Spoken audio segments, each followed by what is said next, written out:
7 अक्टूबर 2023 से आरंभ हुआ हमास और इजराइल का युद्ध लगातार जारी है। ये फ्लैश पॉइंट रेड सी में भी और इंडियन ओशनिक रीजन में भी इसका इफेक्ट देखा गया है। इजराइल की माने तो इजराइल के दो एम हैं जो वो पूरा करना चाहता है।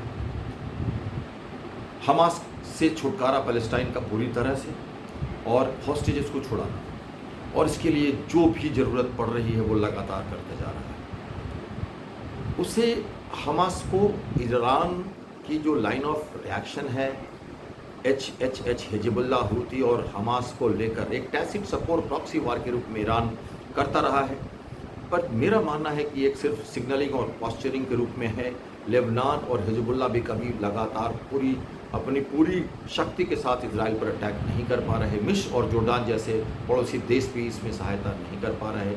कतार, यूएई और सऊदी अरबिया, ये प्रोग्रेसिव देश जो मिडिल ईस्ट के हैं, अब नहीं चाहते कि उनकी इकोनॉमी में कोई खतरा हो, और इसलिए कोई भी पूरी तरह से इस लड़ाई में जूझना या भिड़ना नहीं चाहता। नाटो, अमेरिका और वेस्टर्न यूरोप, पूरी यूरोप का सपोर्ट इजराइल के साथ खंबे की तरह खड़ा है, और इस कारण से कभी कभी फ्लैश पॉइंट बढ़ता भी है और उसके बाद फिर से नेगोशिएशंस रहती हैं।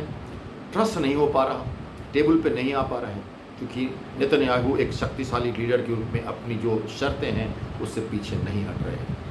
तो इस हिसाब से इजराइल की हिस्ट्री को देखते हुए ये लगता है कि जब तक इजराइल अपनी सारी वजूदों को रखते हुए, अपनी जगह पर रखते हुए कामयाब नहीं हो जाता, तब तक ये लड़ाई जारी रहेगी।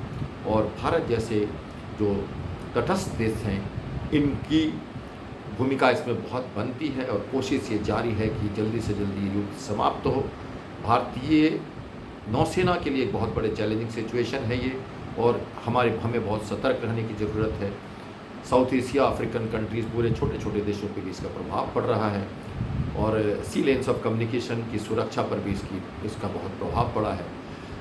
इकोनॉमी इफेक्ट हो रही है। इसलिए इस मायने से इस रीजनल कॉन्फ्लिक्ट को रीजनल ही रखना ज़रूरी है विश्व के लिए, और उस हिसाब से सारे देश इस तरफ लगातार डिप्लोमेटिक चैनल्स के साथ साथ काम कर रहे हैं, और जल्दी ही शायद इसकी कोई संभावना बने। वरना ये कॉन्फ्लिक्ट एक संघर्ष जो है, एक एग्जिस्टेंस का संघर्ष है, और इजराइल जो एक पीस के रास्ते में जा रहा था, उसे एक भड़का के सुलगा के कुछ लोगों ने, शायद हमास के भी कुछ लोगों ने ये किया, और जिसके कारण ये अभी हमें उन दोनों को भुगतना पड़ रहा है, और इकोनॉमी भी स्पॉइल्ड हो रही है।